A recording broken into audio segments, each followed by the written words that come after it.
In this video, I'm going to be discussing how to dress for mountain biking. Now, if you've been riding for a while, this may seem like pretty common sense. However, for those who are newer to the sport, as the temperatures start to drop, you may wonder how to keep your core and extremities warm. The way I'll be doing this is I'll be talking about 5-degree temperature ranges and what's the ideal thing to wear for those ranges. Now, even though I say this is for mountain biking, it can also apply to road cycling as well. However, keep in mind with road cycling, you're going to have more wind on your body. So you probably want to adjust the levels by 1 or 2 levels depending on the given temperature. One more note before I get started is that even though I've lived in the Northeast, I now reside in the Deep South. So my cold tolerance has declined. If you're more cold tolerant than I am, then you probably want to adjust the levels that I give by 1 or 2. One thing that I want to mention is keeping your extremities warm is very important. When extremities, I mean your ears, your fingers, and your toes. When you ride, typically your extremities will not warm up. Your core will warm up, but your extremities do not. So if they start out cold or they get cold during the ride, they're not going to get warmer. Before I start to talk about colder weather gear, let's talk about the basics first. So for temperatures above 65 degrees, all you're going to need is the basic helmet, jersey, shorts, gloves, socks, that kind of thing. I always recommend eyewear for mountain biking. You can get dust, dirt, tree limbs hitting your face, and you always want to protect your eyes. I like glasses with lighter lenses, either clear or light yellow, that protect your eyes. These actually adjust a little bit in the sun, so they'll darken a little bit, but just something basic. If you're just starting out and you want to go cheap, at least go down to the hardware store and pick up a pair of safety glasses to protect your eyes. A helmet is always a given, so no matter what temperature you ride in, always wear a helmet. Now, if you're a mountain biker, you're probably going to either prefer baggy shorts or tighter shorts. You always want to wear shorts with padding. Even the baggies, like these Fox baggy shorts, come with a liner that has padding. Having padding between you and your seat is very important for comfort. Now, you're also probably going to have a preference on a baggy jersey like this, or a spandex tighter one like this. The nice thing about these is the pockets in the back, so you can put an extra water bottle, food, phone, that kind of thing. So I actually ride with both, kind of depending on the ride. Now, if you ride with a baggy jersey, you're probably going to need to wear a camelback if you want to carry any kind of gear with you. Typically, you'll always want to ride with a pair of gloves. I prefer full finger gloves. Gloves protect your hands in case you are to fall, and they also give you grip on the handlebars. And when it's really warm, that's very important because rubber grips get very slippery when your hands start to sweat. Invest in a good pair of cycling socks. Cycling socks do a good job of wicking sweat away from your feet, and they're a little bit thinner than if you were just to go to a store and buy a sport sock. So a good pair of cycling socks is important as well. I live in a place that gets very warm and it's very sunny in the summertime, and I wear these arm coolers. I don't like lathering a lot of chemical sunscreen on my body, and so I wear these on my arms, and these actually can keep your arms cooler than if you didn't have them on at all, because as you start to sweat and they get wet, they can actually cool your arms a little bit better, and of course they keep the sun off your arms as well. So that's the very basics that I recommend wearing 65 degrees or above. For temperatures 60 to 65 degrees, of course the basics that I showed, and depending on your cold tolerance, you may want to add a pair of arm warmers. If you're not familiar with arm warmers, I'm going to talk about these a lot in the temperature ranges. They just slide over your arms and they kind of turn your jersey into a long sleeve jersey. So again, 60 to 65 degrees, especially when you start to get down into the lower end of that range. For temperatures 55 to 60 degrees, you are probably going to wear the arm warmers. Or you can wear a longer sleeve jersey, but I like arm warmers because they're very versatile and you can kind of roll them down your arms if you get warmer, and then as the temperatures get cooler, you can pull them back up over your arms. You may also, in this range, want to replace your basic gloves with some warmer kind of knitted gloves. These are cheap ones that I got from Nash Bar, just kind of a knit material, a little bit warmer, or maybe something even a little bit thicker, especially at the lower end of that range, like these Specialized gloves. And these just have more insulation than a basic riding glove. You're probably also going to want to add in that range a base layer. Almost in all of the ranges below this, I recommend having a base layer. This one actually has a nylon type front that blocks the wind. And base layers do a very good job of wicking sweat away from your body so that you don't get cold if you sweat and then start to cool off.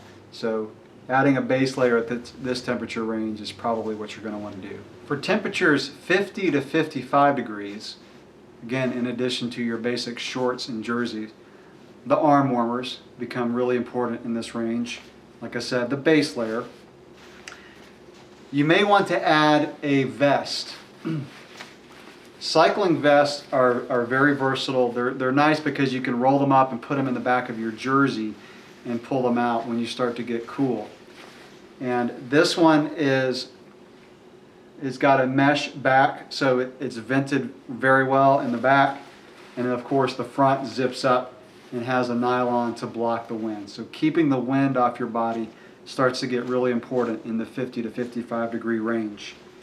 Of course, the insulated gloves, basic riding gloves in this range probably aren't going to cut it. You may want to add knee warmers or leg warmers. And these, like arm warmers, just pull up over your legs, and it's kind of like turning your shorts into a pair of tights. Again, these are nice because you can put them in your jersey, so if temperatures start to warm up, you can pull them off and stick them in your jersey, or pull them out of your jersey if you start to get colder. Also, depending on your cold tolerance, in the 50 to 55 degree range, you may want to add an ear band like this. This is kind of an insulated ear band that just keeps your ears warm. For temperatures 45 to 50 degrees, you're going to want to wear everything that I just mentioned: the base layer, the arm warmers, the knee warmers, the vest, the thermal headband becomes important here, the thermal gloves. And you're probably going to want to add something to cover your feet. And I recommend at this range toe warmers. You don't need full booties to cover your whole feet. The toe warmers do a very good job of keeping the wind off of your toes. Now, most of you aren't going to go out and invest, especially if you're newer, into a winter pair of cycling shoes. So your summer shoes have a lot of venting in them, and I typically wear those all year round. I just start to cover them. So toe warmers are a very good idea in the 45 to 50 degree range. For temperatures 40 to 45 degrees, still recommend just a jersey, base layer, and arm warmers. However, I typically will, instead of wearing a vest, I'll wear a light jacket. This is basically just a windbreaker. And again, just keeping the wind off your body is going to make a huge difference. This is a cycling specific one. If you're on a budget and you're starting out, you can pretty much use any windbreaker. But when you pick one up, you want to have one that doesn't fit too loosely. The more loosely it fits, the more it's going to flap around in the wind. This one also has some venting in the back. And it's also lower in the back because as you lean forward on a bike, a basic windbreaker that's not cut out like a cycling fit is going to kind of rise up in the back. So cycling specific ones are lower in the back. You can still get away with usually knee warmers in the 40 to 45 degree range. I do recommend starting to get some thicker gloves at this range. These are Specialized ones, and these are actually kind of a 2-in-1 glove. They have an inner layer, and you can wear this thinner layer in the higher temperature ranges and then add this on top And you're probably going to want to get a glove that's waterproof, because in the 40 to 45 degree range, if you get caught in the rain, your fingers can get really cold. I still recommend toe warmers in this range, and instead of a headband, you probably want to add this skull cap. Now this is a really thin skull cap, obviously to keep your head warm, and it's made for cycling because of how thin it is, and you can fit it under your helmet. I don't do anything to my helmet for my temperature ranges. I use the same helmet that I use in the summertime. But with the headband and the skull cap, they both go under your helmet, so that's very nice. So that's what I recommend in the 40 to 45 degree range. For the 35 to 40 degree range, still recommend the base layer. However, in this range, you probably want to add, instead of a summer jersey and arm warmers, you probably want to add a thicker type jersey. So you can get ones that have long sleeves and are thicker than a normal summer jersey. The light jacket is very important in the 35 to 40 degree range. And at this range, typically I find that leg warmers and knee warmers don't cut it. So you know, where your shorts are in the front will usually start to get cold. So in this range, I add full-on tights. These tights are thicker than a normal leg warmer. You really don't have to go too heavily insulated as far as your tights, but again, keeping your normal summer shorts on, but adding a pair of tights. And again, these are cycling specific tights that zip up over your ankles. The thicker gloves are very important in the 35 to 40 degree range. Of course, the skull cap, keeping your head and ears warm. And I still recommend just your basic toe warmer. Some of you may want to add booties that cover your whole feet.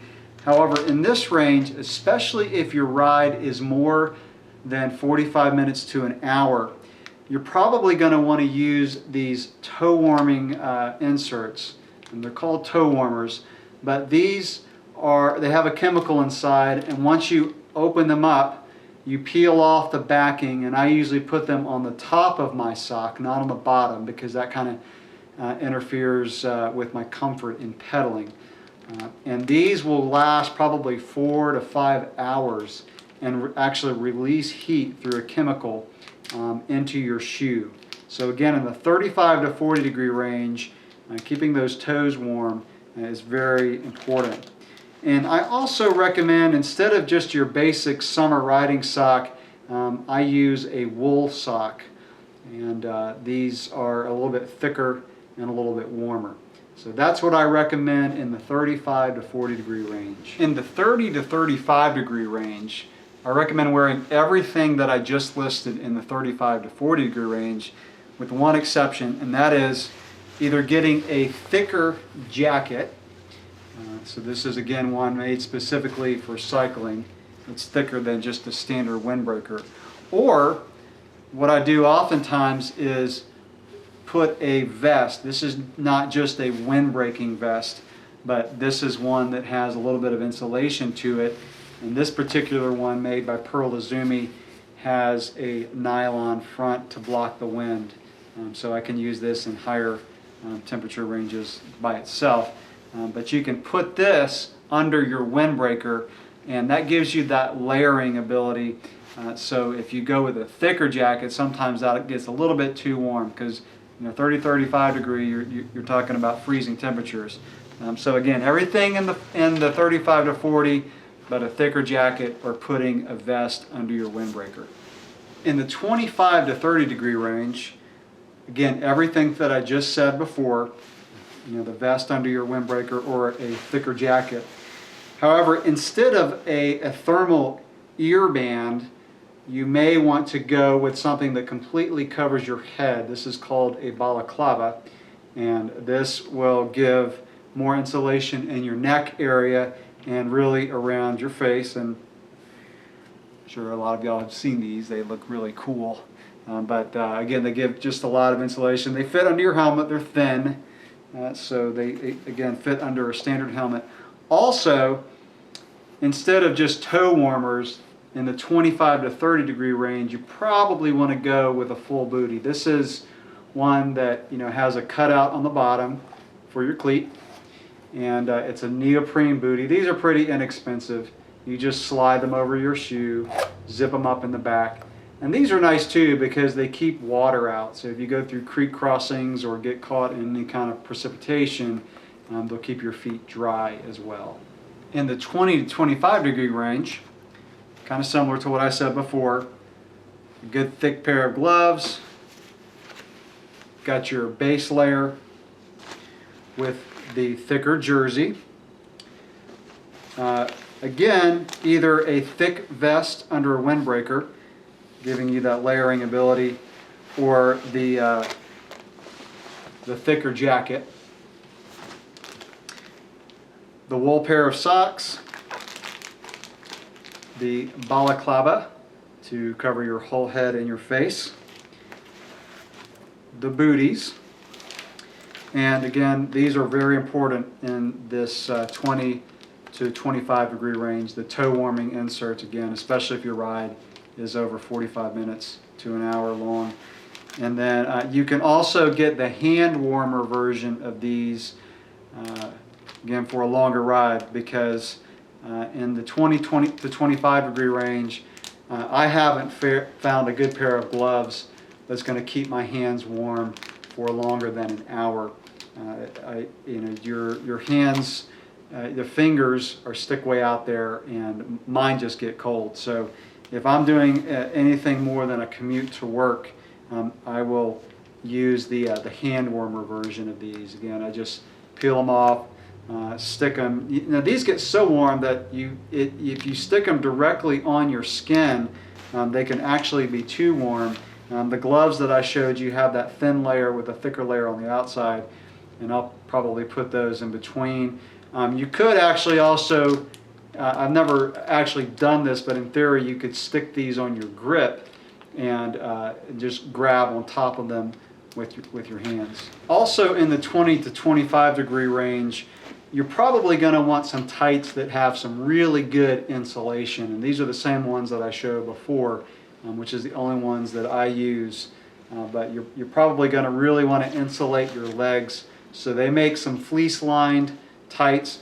Now you could actually layer, so if you didn't want to go out and buy another pair of tights, especially if you don't live in an area that gets cold a lot, is you can actually slip some knee warmers on and then put the tights over top of those, and that'll give you some more insulation. In the 15 to 20 degree range, I recommend everything that I just said, except instead of the vest under the windbreaker, the thicker jacket is really important.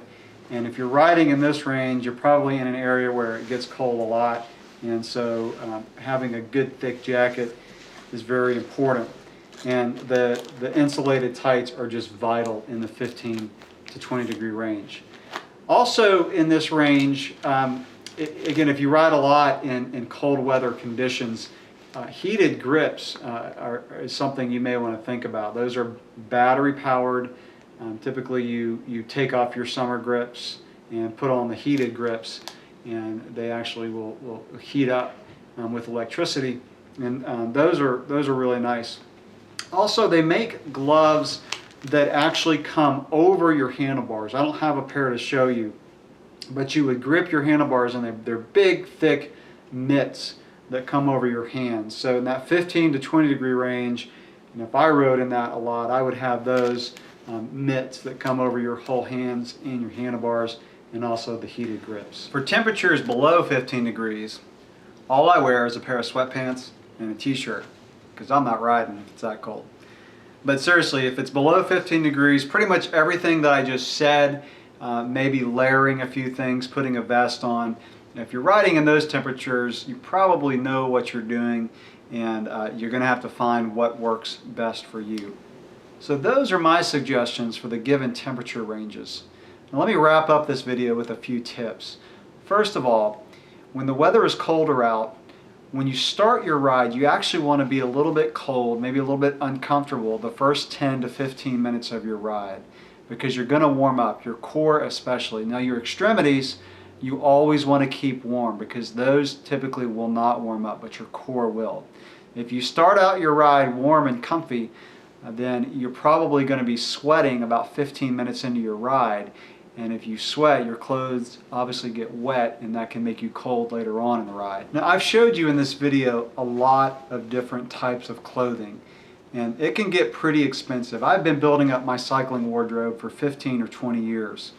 If you're just starting out, these 4 things that I'm going to show you are the very basics. Like I said earlier, the windbreaker. Now, this particular one actually has zip-off sleeves, so you can zip these off and it becomes a vest, which makes it very versatile. So the windbreaker, the base layer that I talk about a lot, the gloves that are more insulated than just a regular full finger riding glove, and the arm warmers. Those 4 things can really take you down into some cooler weather, and again, won't break the bank if you're just starting out. Also, if you're just starting to build up your cycling wardrobe, look for really good sales at the end of the winter season and pick up things that are really heavily discounted from online or your bike shop, where they're clearing things out to make room for their summer gear. And finally, really keep in mind layering when you're dressing for colder weather. A lot of times you're starting off your ride in the morning and the temperatures rise, or you're starting your ride maybe after work and temperatures start to drop. So you're going to want to be able to put things in or out of your jersey. I mentioned the arm warmers. These are just so versatile for that reason. Also, the ear band can really be just stuffed in your jersey, really packed down tight. And then this is what I call a chest warmer, and for temperatures that aren't too cold, but they might cool off a little bit. You basically just put this around your head, and it's just a nylon thing that blocks the wind that goes under your jersey, and you can oftentimes substitute the base layer for this chest warmer. Another thing that layering is really important for is if you live in an area that has a lot of climbing, where you may climb for 20 minutes, 30 minutes, up to an hour, and then you've got to turn around and descend. So you're going to want to have things in your jersey, things like the arm warmers and the chest warmer and the ear band, maybe even put your thicker gloves in your jersey, because when you come down, you're not pedaling, and your core especially is going to get cold. So again, layering is extremely important when dressing for colder weather. So that's going to conclude this video on how to dress for cycling, particularly mountain biking. So hopefully this was helpful for you. Thanks for watching.